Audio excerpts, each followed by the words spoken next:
Le rêve des gens est toujours un rêve dévorant qui risque de nous engloutir. C'est une terrible dévorante, pas par son âme, mais par ses rêves. Méfiez-vous du rêve de l'autre, parce que si vous êtes pris dans le rêve de l'autre, vous êtes foutu. Ne soyez jamais pris dans le rêve de l'autre. Mais vous êtes déjà pris dans le rêve d'Alma. Un rêve, presque un cauchemar. Alors parlez-en autour de vous. Partagez ce rêve dévorant à vos familles, vos amis. Vous êtes foutus. Autant en discuter. Ne pas se faire remarquer. Alma dans la sphère, chapitre 13.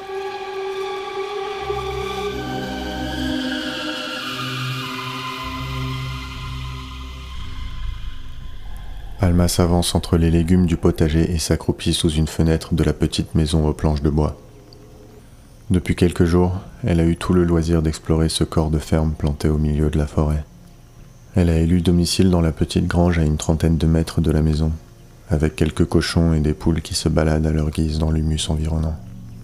2 jours auparavant, après avoir passé une nuit à grelotter dans son manteau trop grand, elle a pris son courage à 2 mains et a enfin ouvert la porte de la grange. Elle n'avait pas osé l'ouvrir en grand.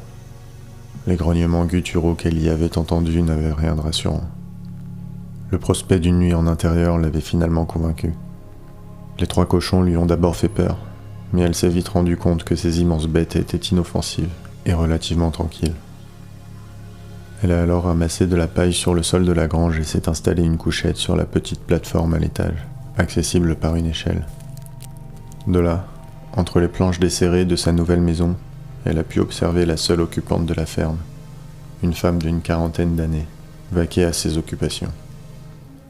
L'entretien de son potager, la consolidation des clôtures, les menues réparations de la maison. Elle nourrit les poules et laisse sortir les cochons dans une clairière clôturée à quelques dizaines de mètres de la maison. Toutes ces activités sont absolument fascinantes pour Alma Alyosha. Elle n'en perd pas une miette depuis 3 jours.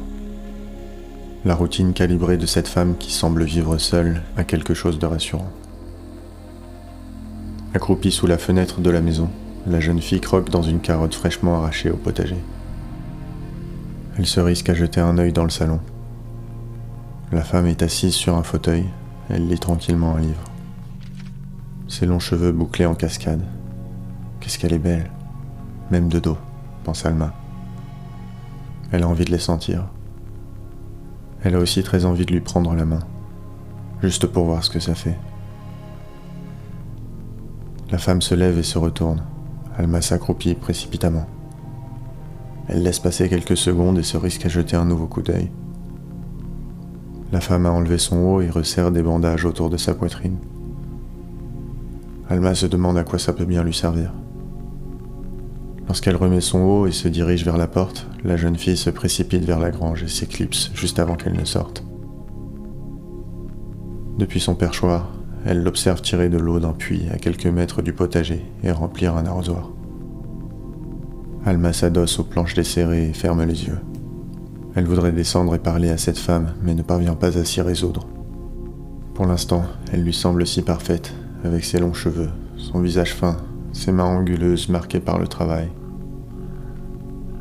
Elle a peur de gâcher le rêve parfait qu'elle représente. Le soir venu, Alma s'aventure dans le potager pour voler son repas du soir. Alors qu'elle arrache un plant de carottes, son nouveau légume favori, une odeur vient lui chatouiller le nez. Elle lève la tête et hume ce fumet si divin qu'elle en oublie sa carotte. Dans le clair de lune découpé par les arbres, elle repère un disque fumant sur l'appui de la fenêtre par laquelle elle a désormais l'habitude d'espionner la femme. Elle s'en approche, jette un œil par la fenêtre et l'arrache avant de s'enfuir vers la grange. Jamais la jeune fille n'a vu pareille chose. Du disque orangé émane une odeur voluptueuse et légèrement sucrée qui la fait saliver plus que de raison. Elle découpe prudemment une part avec ses doigts, en tâchant de ne pas se brûler, et croque un bout.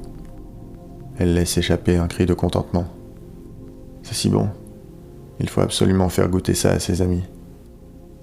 Alma descend l'échelle précautionneusement, le disque chaud dans une main, et partage le reste de son trésor avec les 3 cochons.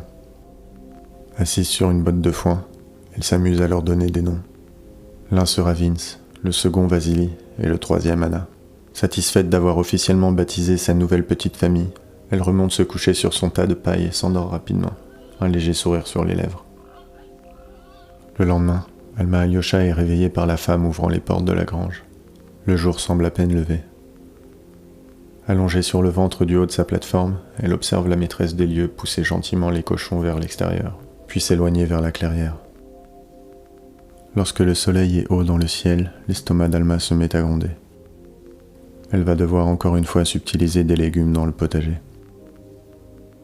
Alors qu'elle sort de la grange en se mouvant craintivement, la fenêtre du salon s'ouvre. Alma se couche par terre dans un réflexe désespéré. Elle aperçoit le bras de la femme qui dépasse furtivement de la fenêtre et dépose un nouveau disque fumant sur l'appui. Elle n'a pas remarqué la jeune fille couchée dans l'humus devant la grange. Le cœur d'Alma bat très fort dans sa poitrine. Elle trouve cependant le courage de se relever et de voler à nouveau le disque tout chaud.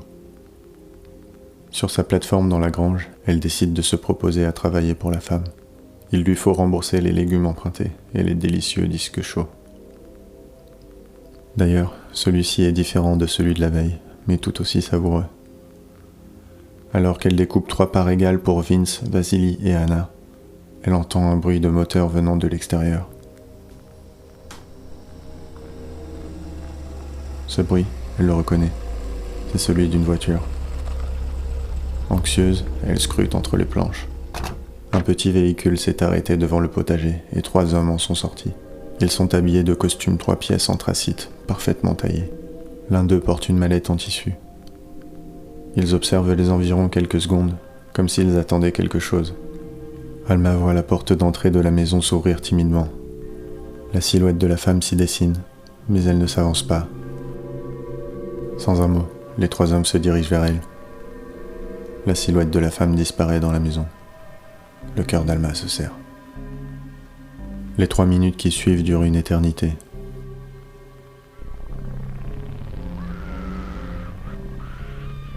Les hurlements de la femme sont une chape de plomb qui glace la forêt. Alma se bouche les oreilles, terrifiée. Lorsque les cris s'arrêtent brusquement, elle se risque à regarder entre les planches de bois. 2 des hommes sortent d'abord, suivis du 3e 1 minute plus tard. Ce dernier tient dans ses mains couvertes de sang la mallette en tissu noir. Alma tressaillit. De là où elle est, elle peut voir le sang couler sur la mallette et tomber dans l'herbe fraîche. Les 3 hommes s'engouffrent dans la voiture et repartent comme ils sont venus. Alma descend l'échelle en trombe et court vers la maison. Pour la première fois, elle passe la porte d'entrée et entre dans le salon. Une forte odeur métallique lui chatouille les narines. La femme est allongée devant la cheminée, entièrement nue et couverte de sang, ses longs cheveux trempant dans une sombre mare du même liquide. Alma s'approche prudemment. Elle s'agenouille auprès de la femme. Les bandages qu'elle avait vus la veille ont été découpés. À la place de ce qui aurait dû être ses seins, sa chair écorchée crache du sang sans discontinuer. Son bas-ventre saigne abondamment, lui aussi. Une odeur de viande grillée émane de la cheminée et lui rappelle le feu de camp dans la forêt, quelques jours auparavant. Alma se met à pleurer doucement. Elle lui touche la joue du bout du doigt. La femme se redresse d'un coup et prend une grande inspiration. Alma pousse un cri de terreur et tombe en arrière. Elle pleure toujours mais n'ose pas faire de bruit. Il faut à tout prix être discret, ne pas se faire remarquer. Survivre. Cet instinct coriace l'aide à se redresser et à affronter le regard lessivé et distant de la femme. Celle-ci est appuyée sur un coude, l'air d'être tout juste rentrée de la plus vicieuse des guerres. Elle n'a plus la force de crier sa douleur. Le drap. Sur le lit. Elle se laisse glisser et ferme les yeux. Alma se dépêche de fouiller les pièces de la maison et trouve le drap et lui apporte. Cette fois-ci, elle doit s'y prendre plusieurs fois avant de réveiller la femme. Avec son aide, celle-ci parvient à entourer sa poitrine du drap et le serre en utilisant un tisonnier comme tourniquet. Dans l'heure qui suit, elle donne des instructions à Alma. Il faut mettre la pelle à cendre en métal sur les braises pour la chauffer à blanc. La jeune fille s'exécute et finit par l'aider à s'installer sur son canapé. Elle rince ses cheveux imbibés de sang dans un seau d'eau tiré du puits et place sa tête sur ses jambes, épuisée par les émotions. La femme ouvre un œil. « Comment tu t'appelles » demande Alma. « Jane. »« Jane » C'est quoi ces disques tout chauds? C'est vraiment très bon. Jane esquisse un mi-sourire qui se transforme rapidement en rictus. La première, une tarte au potiron. La deuxième, une tarte au poireau. Les yeux d'Alma s'illuminent. Des tartes! Magnifique. Elle explique à Jane qu'elle n'a pas manqué de partager ces délicieuses tartes avec Vince, Vasily et Anna. La femme lève un sourcil sans trop comprendre. La douleur tétanise son corps et son esprit et l'embrouille totalement. La réalité se confond avec ses délires fiévreux, comme si elle était paralysée dans un cauchemar. Elle trouve la force de lui dire d'aller chercher la pelle dans les braises, puis s'évanouit à nouveau.